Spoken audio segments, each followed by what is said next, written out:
आपको बताएंगे सिविल जज की अहलिया के बेईमाना तशद्दुद का शिकार रिजवाना का जनरल अस्पताल लाहौर में इलाज जारी है।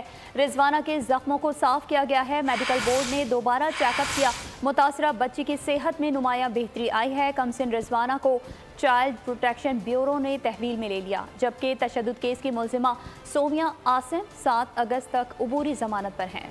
घरेलू मुलाजमा रिजवाना की हालत संभल गई, ऑक्सीजन हटा दी गई। जनरल अस्पताल लाहौर से अच्छी खबर आ गई। सिविल जज की अहलिया के बेईमाना तशद्दुद का शिकार रिजवाना को वार्ड मुंतकिल करने का फैसला न हो सका। डॉक्टर्स ने मजीद 2 दिन ICU में रखने का फैसला कर लिया। मेडिकल बोर्ड की सरबराह प्रोफेसर जोदत सलीम ने बताया कि रिजवाना के जख्मों को साफ किया गया। दोबारा चेकअप में रिजवाना की सेहत में नुमायां बेहतरी आई है। प्रोफेसर सरदार अल फरीद जफर ने 24 घंटों में रिजवाना की हालत में मजीद सुधार आने का इम्कान जाहिर किया है। कहा रिजवाना के जिस्म में इन्फेक्शन ज्यादा है, जिसमें नुमायां कमी हो रही है, जिसके बाद बाजू की सर्जरी की जाएगी। तारीख का अमीन,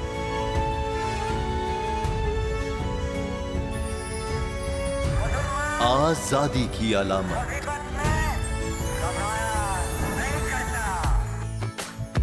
हुस्न का आईनादार, फिक्रो नजरिए की अक्कास, सरफराजी का गवाह, यानी हम सबका निगहबान पाकिस्तान।